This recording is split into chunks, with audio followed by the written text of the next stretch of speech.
Hello all, అన్న వచ్చిండ్రా? నేనైతే super ఉన్నా. సో ముందుగా ప్రపంచంలో ఉన్న నాన్నలందరికీ హ్యాపీ ఫాదర్స్ డే. సో ఈరోజు ఫాదర్స్ డే సందర్భంగా నేను మా డాడీ గురించి కొన్ని మెమరీస్ షేర్ చేసుకోవాలనుకుంటున్నా. ఎందుకంటే ప్రతి ఒక్క ఆడపిల్లకి నాన్న తర్వాతే ఏ బెస్ట్ ఫ్రెండ్ అయినా ఏమంటారు. సో నాకు కూడా అంతే అనమాట. సో అందుకే ఈరోజు కొన్ని మెమరీస్ మీతో షేర్ చేసుకుందాం అనుకుంటున్నా. సో ఫ్రెండ్స్, మీకు తెలుసు నా గురించి, సో తెలియని కూడా అనుకోండి. మాది వచ్చేసి యాక్చువల్గా కామారెడ్డి డాడీ వాళ్ళది కూడా కామారెడ్డి. ఇంతకుముందు నిజామాబాద్లో ఉండే, సో ఇప్పుడు కామారెడ్డిలో అనమాట. కామారెడ్డిలో ఎల్లారెడ్డి అనమాట, తాలూకు ఎల్లారెడ్డి, రేపల్లవాడ డాడీ వాళ్ళది. సో నేను చిన్నగా ఉన్నప్పుడు ఏంటంటే మా అమ్మమ్మ దగ్గరికి, సరే నేను 3 years ఉన్నప్పుడే నన్ను అమ్మమ్మ దగ్గరికి పంపించేసినారు అనమాట. ఎందుకంటే అమ్మమ్మ సింగిల్, తాతయ్య ఎడిసి పెట్టేసిండు అనమాట. యాక్చువల్గా మా మమ్మీ చాలా చిన్న వయసు, మా మమ్మీ 3 months ఉన్నప్పుడే తాతయ్య అమ్మమ్మని ఎడిసి పెట్టేసిండు. సో అమ్మమ్మ ఒకతే ఉంటుందని అమ్మమ్మతో పాటు తోడుగా నన్ను పంపించేసారు అనమాట 3 years ఆఫ్ ఏజ్లోనే. సో ఒక 8 years, అంటే నాకు 10 years వచ్చేవరకు నేను మమ్మీ డాడీతో షేర్ చేసుకున్న బాండింగ్ చాలా తక్కువ. అయినా కూడా నన్ను ఏ రోజు మమ్మీ డాడీ అంటే నా దగ్గర లేరు అన్న నోట్ ఎప్పుడు తెలవనియలేదు మా డాడీ. నన్ను చూడడానికి మంత్లీ అన్న 2 monthsకి ఒకసారైనా ఖచ్చితంగా ఊరి నుంచి వచ్చి చూసి వెళ్తుండే. అండ్ నన్ను చూడడానికి వచ్చినప్పుడల్లా బనానాస్ తెస్తుండే అనమాట. ఎందుకంటే అప్పుడు మనకి లోవర్ క్లాస్, మనకు అనువైన పండ్లు అంటే బనానానే. సో ఎప్పుడు వచ్చినా కానీ నా కోసం బనానా తెస్తుండే. నాకైతే మస్తు మంచిగా అనిపిస్తుంది మా డాడీ బనానాస్ తెచ్చినప్పుడల్లా. సో ఇప్పటికీ బనానాస్ చూస్తుంటే మాత్రం డాడీయే గుర్తొచ్చేస్తారు. సో సారీ, ఎందుకో ఎమోషనల్ అని నేను అనుకుంటా. అసలు ఎన్నిసార్లు ఎమోషన్ కావద్దు అని, కానీ పేరు వినగానే కదా ఎమోషన్ అయిపోతా. So sorry friends. సో ఎప్పుడు నన్ను చూడడానికి వచ్చిన బనానాస్ తీసుకొని వస్తుండే అనమాట. ఇప్పటికీ నేను బనానాస్ చూస్తే డాడీని గుర్తు చేసుకుంటా. కానీ ఇప్పుడు కొంచెం బనానాస్ తగ్గించిన అనుకోండి, అది వేరే విషయం, ఎందుకంటే షుగర్ ఉంది కదా అందుకని. సో నేను ఎప్పుడు అమ్మమ్మ దగ్గరనే ఉండే. సో నాకు 10 years వచ్చిన తర్వాత మమ్మీ డాడీ ఏంటంటే ఊరు నుంచి వచ్చేసిండ్రు, అంటే హైదరాబాద్లోనే బతకడానికి. ఇంకా అక్కడ పనులు అవన్నీ చక్కగా లేకపోయేసరికి సో 2002, 2003 ఆ టైంలో వచ్చి చాలా స్ట్రగుల్స్ చేసిండ్రు డాడీ మా కోసము. సో చాలా మందికి తెలుసు కదా మేము గంగపుత్రాస్ అని. సో మా సైడ్ అట్లా ఫిషెస్ అమ్మడము, సైకిల్ పైన తిరిగి, సో చాలా బిజినెస్లు రన్ చేసిండు సైకిల్ పైన తిరిగి. ప్లస్ ఒక చోట అట్లా ఎస్టాబ్లిష్ చేసుకోవడానికి చాలా ట్రై చేసిండు. కానీ వంటల పని కూడా డైలీ 70 రూపాయల కిందికి వంటల పని చేయడానికి కూడా వెళ్ళిండు. సో అట్లా కూడా కాలేదు డాడీతోని, ఎందుకంటే పిల్లలకి మంచి భవిష్యత్తు ఇవ్వాలని ఆయన ఆలోచన అనమాట. అఫ్ కోర్స్ ఏ తండ్రికైనా ఉంటుంది పిల్లలకి మంచి భవిష్యత్తు ఇవ్వాలని. ఆయన కూడా అట్లనే మస్తు కష్టపడ్డాడు. అన్నీ చాలా పనులు చేసి అన్నీ చాలా తిరిగి లాస్ట్కు ఒక పని మీద మంచి పట్టు సాధించి అది ఎస్టాబ్లిష్ చేసుకున్నాను అనమాట. ఇంకా తర్వాత మాకు ఏం లోడ్ చేయలేదు, ఆయన ఉన్నంత దాంట్లో ది బెస్టే మాకు ఇవ్వడానికి ట్రై చేసిండు. సో అది చాలా సంతోషము. ఆయన దగ్గర ఉన్నా లేకున్నా బెస్ట్ చేయడానికే ట్రై చేసిండు, అది మా డాడీ అనమాట. సో ఇంకా తర్వాత 2013 నా మ్యారేజ్. సో మ్యారేజ్కి కూడా చాలా స్ట్రగుల్స్ పడిండు. ఎందుకంటే సో తెలుసు కదా మనం ప్లస్ సైజ్ అని, ప్లస్ చదువు కూడా ఎక్కువ ఇంట్రెస్ట్ లేకుంటుండే నాకు చిన్న ఉన్నప్పుడు. అప్పుడు కూడా చాలా స్ట్రగుల్స్ పడిండు మా డాడీ. ఇంకా తర్వాత సారీ, నేను డైరెక్ట్ మ్యారేజ్కి వెళ్ళిపోయినా కదా, సర్లేని. తో స్ట్రగుల్స్ తర్వాత మంచి స్కూల్లో జాయిన్ చేయడము, మంచి కాలేజెస్లో జాయిన్ చేయడము, అన్నీ ది బెస్ట్ చేయడానికి ట్రై చేసిండు మా డాడీ. ఏంటంటే మా డాడీ దగ్గర ఉన్న బెస్ట్ థింగ్ ఏంటంటే, సో ఎవరు హెల్ప్ అని అడిగినా వాళ్ళని వెనక్కి పంపడు అనమాట. సో ఖచ్చితంగా ఏదో కొద్దిగా హెల్ప్ చేసే పంపిస్తాడు. సో అంత మంచి మనసు ఉంది. సో చాలామంది అంటారు సేమ్ నువ్వు కూడా మీ డాడీ లెక్కనే అని. నాకు కూడా మంచిగా అనిపిస్తుంది అట్లా అన్నప్పుడల్లా మా డాడీ లెక్కనే అని. కానీ అన్ని విషయాలలో నాకు మా డాడీ పోలికలు వచ్చినాయి, కానీ పోలికల విషయాల్లో మాత్రం అస్సలు మా డాడీ పోలికలు రాలేదు. మా డాడీ పోలికల్లో సగం వచ్చినా కూడా నేను కొద్ది గొప్ప అందంగా ఉండేదాన్ని. అట్లా అని చెప్పి ఇప్పుడు అందంగా లేదని కాదు, కానీ రూపంలో అందంగా లేకున్నా కూడా స్మైల్తోనైతే అందంగా ఉంటాను అందరు చెప్తారు. సో అది వేరే విషయం అనుకోండి. ఎప్పుడైనా సరే నేను మా డాడీతో బయటికి వెళ్తే మీ అన్ననా అడుగుతుండే. సో అంత మంచి గ్లామర్ అనమాట మా డాడీది. అందుకే నేను కొంచెం రిగ్రెట్ అయితే ఏంటంటే, అరే మా డాడీలో సగం గ్లామర్ నాకు దేవుడు ఇచ్చినా బాగుండేది కదా అని.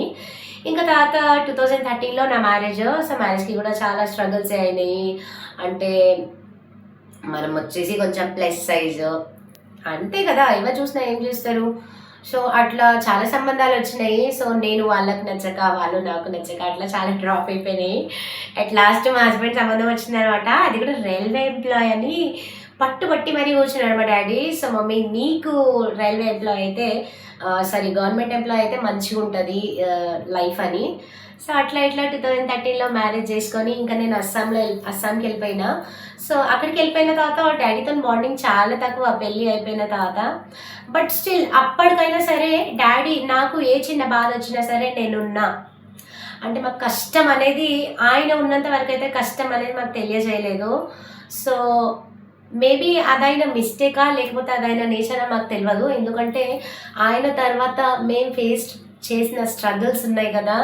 సో దాంట్లో మేమైతే యాక్చువల్గా మా మనస్తత్వాన్ని కోల్పోయినాం అనమాట. అంటే ఆయనకు తెలియదు కదా, ఆయన కూడా సడన్గా మమ్మల్ని ఇడిచిపెట్టేసి వెళ్తాడని. సో ఉన్న రోజు నేనున్నా అన్నాడు, మమ్మల్ని ఇడిచిపెట్టేసి వెళ్ళిపోయిండు. సో తర్వాత అనమాట. ఇంకా మా కళ్ళ ముందు ఏది కనిపించినా జీరో, మేము జీరో అన్న స్టేజ్ నుంచి మా డాడీ చనిపోయిన తర్వాత స్టార్ట్ చేసినాం. యాక్చువల్లీ ఎందుకో తెలియదు, ఎమోషన్ కావద్దు అనుకుంటా. నేను 10 మంది వచ్చి కూర్చున్నా నేను అసలు వాళ్ళ ముందు ఎమోషన్ కాదు. ఎందుకంటే నేను టీయర్స్ అంటే నలుగురికి చూపించి సింపతి గెయిన్ చేయదలుచుకోలేదు. సో 4 గోడల మధ్యలో ఉంటే ఆటోమేటిక్గా ఏడుపు వచ్చేస్తూ ఉంటుంది. So sorry friends. ఇంకా తాత చాలా స్ట్రగుల్స్ అయినాయి. తాత నేను అస్సాం వెళ్ళిపోయిన తాత డాడీతో సో 2-3 టైమ్స్ అస్సాం కూడా వచ్చినాను అనమాట. సో చాలా ట్రావెలింగ్ లవర్ మా డాడీ వచ్చేసి. ఎక్కడికైనా సరే వెళ్దామంటే వెళ్దాం. సో నాకు అదే నేచర్ వచ్చింది అనమాట మా డాడీ నుంచే. నేను ఎప్పుడైనా మా డాడీతో వెళ్తే మీ అన్నయ్యనా అని అడుగుతుండే. నాకైతే మస్తు అసలు నిజంగా మా మమ్మీని చూసినా కూడా మీ అన్నయ్యనేనా, సరే మీ తమ్ముడా, మీ అబ్బాయి అని అడుగుతుండే. మా మమ్మీని కూడా స్టిల్ మీరు అడిగితే అంత గ్లామర్ మెయింటైన్ చేస్తుండే అనమాట మా డాడీ. సో 2013 మ్యారేజ్ అయిపోయింది. సో కొద్దిగా అప్పుడప్పుడు వస్తుండే ఫిర్బీ డైలీ వీడియో కాల్. సో అప్పటికి 2013 తర్వాత కూడా మీకు వీడియో కాల్స్ అవైలబుల్లో ఉన్నాయి. నా మ్యారేజ్ టైంలో అవైలబుల్గా లేకున్నా మ్యారేజ్ తర్వాత మాత్రం వీడియో కాల్స్ అవైలబుల్గా ఉంటాయి అనమాట. సో డైలీ ఒకసారైనా కాల్ చేస్తుండే డాడీ, మమ్మీ తిన్నావా, ఎట్లున్నావు, ఏం కథ అని. సో అట్లా జరిగిపోయింది అనమాట. ఇంకా అస్సాం నుంచి మళ్ళీ బెంగళూరు వచ్చినాం. సో బెంగళూరు వచ్చి చాలా రోజులు, ఒక 9 months ఏమో కంటోన్మెంట్లో ఉన్నాం. సో కంటోన్మెంట్లో కూడా 2-3 times వచ్చిండు డాడీ, విజిట్ చేసిండు. సో ఇంకా బెంగళూరు మెజెస్టిక్లో ఉన్నప్పుడు కూడా 2-3 times కాదు, సారీ 1 time విజిట్ చేసిండు. ఇంకంతే, అదే లాస్ట్. అప్పుడే కరోనా సెకండ్ వేవ్ అనమాట. ఫస్ట్ వేవ్లో పెద్ద ఏం ఎఫెక్ట్ కాలేదు, ఎందుకంటే మాకు అది నార్మల్ అనిపించింది. డాడీ కూడా మాతో పాటు ఉండే. కానీ సెకండ్ వేవ్ ఉంది కదా, సెకండ్ వేవ్ వచ్చిన తర్వాత కరోనా స్పెల్లింగ్ పలకాలన్నా భయం వేసేస్తుంది ఒకసారి. సో అది మా లైఫ్లో డ్రాస్టిక్ చేంజ్ని చెప్పాలంటే చాలా పెద్ద డ్రాస్టిక్ చేంజ్ వచ్చింది. సో సెకండ్ వేవ్ అందరికీ ఎట్లుండేనో సో మాకు కూడా అంత అబ్నార్మల్గా ఉండే. ఏంటి అంటే కరోనా సెకండ్ వేవ్ అని. సో తెలుసు కదా అందరికీ, ఐ మీన్ పబ్లిక్లోకి ఎక్కువ రాకుండా ఇంట్లోనే ఉండడం అది ఇదని. సో అందరి లెక్కనే మాకు కూడా అబ్నార్మల్గానే ఉండే. సడన్గా మా మమ్మీ నుంచి కాల్ వచ్చిందనమాట. సో డాడీకి బాగా దగ్గులేస్తుంది. యాక్చువల్గా ఒక చిన్న ఈవెంట్ ఉండే. సో ఈవెంట్కి వెళ్ళేసి వచ్చిండు డాడీ. ఈవెంట్కి వెళ్ళేసి వచ్చిన తర్వాత కొద్దిగా ఫీవర్ వచ్చిందనమాట డాడీకి. సో పర్లే అట్లా అయినా మాట్లాడుతున్నాము. డాడీ ఎట్లుందంటే పర్లేదు మమ్మీ అది ఇది అన్నాడు. తర్వాత మమ్మీ ఏమన్నదంటే కొంచెం దగ్గు ఎక్కువైంది. సో మేము అప్పుడు బెంగళూరులో ఉండే, అంటే ఎక్కడికక్కడ లాక్ చేసి పెట్టినారు కదా, మాకు కూడా ఇక్కడికి రావడానికి అస్సలు వీలు లేకుండే అనమాట. సో ఎమర్జెన్సీ సిచ్యువేషన్స్ అయితే తప్ప అంటే రానికి వీలు లేకుండే కదా. సో అట్లా అని నేను కూడా పర్లే సరే డాడీని అంటే క్వారంటైన్లో ఉంచుతారు అట్లా అనుకున్నాం మొదలు. కానీ కొద్దిగా కఫ్ ఎక్కువయ్యేసరికి ఇంకా మమ్మీ హాస్పిటల్కి తీసుకొని వెళ్ళింది డాడీని. అప్పటి వరకు కూడా కొద్దిగా భయమే ఉండే. డాడీయే మమ్మీని బండి పైన తీసుకొని వెళ్ళిండు. సో బండి పైన తీసుకొని వెళ్ళి డాడీ ఏమైంది అంటే ఇట్లా దగ్గులేస్తుంది బాగా అంటే, యాక్చువల్గా ఇంటి దగ్గర ఒక చిన్న హాస్పిటల్కి వెళ్ళిండ్రు అనమాట ఫస్ట్. సో ఇట్లా సంగతి అని మళ్ళీ కొరంటి హాస్పిటల్ అంటారు. నాకు దాన్ని మమ్మీ అయితే కొరంటి హాస్పిటల్ అంటుంది, మరి ఏమంటారో నాకు తెలియదు, తెలిసిన వాళ్ళు. సో కొరంటి హాస్పిటల్లో ఒక 1 వీక్ ఉన్నామనమాట. అంటే గవర్నమెంట్ హాస్పిటల్. యాక్చువల్‌గా ప్రైవేట్‌లో ట్రై చేద్దాం అనుకున్నాం. కానీ డ్యాడీ ఏమన్నాడంటే, మంచిగానే ఉన్నా కదా! అప్పటి వరకి క్వారంటైన్ హాస్పిటల్‌లో ఉన్న 6 డేస్ మాతో మాట్లాడిండు, మాతో పాటు కూర్చున్నాడు. మిట్టు చాలా చిన్న బాబు ఉండే. "ఎందుకు మమ్మీ నువ్వెందుకు బెంగుళూరు నుంచి నా కోసం వచ్చినావు? ఇంత దూరం వచ్చినావు, హాస్పిటల్‌కి వచ్చినావు. రావద్దు. పిల్లగానికి కూడా కరోనా వస్తది. నీకు కూడా కరోనా వస్తది" అని అంటుండే. ఫిర్ భీ మంచిగా అనిపియకపోతుండే కదా! ఎందుకంటే మన డ్యాడీ, మేమున్నదే ఇద్దరము, నేను, తమ్ముడు. సో, అన్నీ చేసుకుంటుండే. నేను కూడా ఒక 2, 3 డేస్ హాస్పిటల్‌కెళ్ళినా, మళ్ళీ తర్వాత ఇంటికొచ్చినా. అంతా నార్మల్‌గానే. సో, బయట అబ్‌నార్మల్‌గున్నా, డ్యాడీ అయితే నార్మల్‌గానే ఉండే. సడెన్‌గా ఒక 5 డేస్ తర్వాత సిట్యుయేషన్ కొంచెం బ్యాడ్ అయితా వచ్చింది. డ్యాడీకి దగ్గు రావడము, శ్వాస ఆడకపోవడము. సో, సడెన్‌గా ఒక మనిషిని నవ్వుతున్న సిట్యుయేషన్‌లో నుంచి శ్వాస ఆడని సిట్యుయేషన్ వరకు చూస్తే ఎట్లుంటదో అసలది మనం తట్టుకోలేము. సో, ఆ సిట్యుయేషన్ వరకి మేము మా డ్యాడీని చూసినాం అనమాట. ఆ సిట్యుయేషన్ అసలు మేము తట్టుకోలేదు. ఏమనుకున్నామంటే సరే ప్రైవేట్‌లో అట్లా తెలిసిన అంకుల్ ద్వారా ప్రైవేట్ హాస్పిటల్ ఎల్బీ నగర్‌లో జాయిన్ చేసినాము. సో, అందులో కూడా ఒక 1 వీక్ ఉండే డ్యాడీ. అసలు డ్యాడీకి ఏందంటే ఎప్పుడైనా నలుగురిలో తిరగడం అలవాటు. ముఖ్యంగా చెప్పాలంటే నలుగురితో పాటు కలిసి ఉండడం అలవాటు. అప్పటికి ఒక 2 పెళ్ళిళ్ళుండే అనమాట. అంటే మా రిలేటివ్స్‌లో మా నాయనక్క వాళ్ళ బాబుది, మా పెద్ద డాడీ వాళ్ళ కొడుకుది, ఇద్దరిది గూడా. సో, ఆ మ్యారేజెస్‌కి కూడా చాలా బెంగ పెట్టుకున్నాం. నేను ఎళ్తానా? ఎళ్ళనా? అని. అసలెప్పుడు వేరే వాళ్ళ గురించి ఆలోచిస్తుండే ఆయన. మా గురించి ఆలోచించడం కాదు. సో, మా గురించితో పాటు బయట వాళ్ళ గురించి కూడా ఆలోచిస్తుండే. అది ఆయన మంచితనము.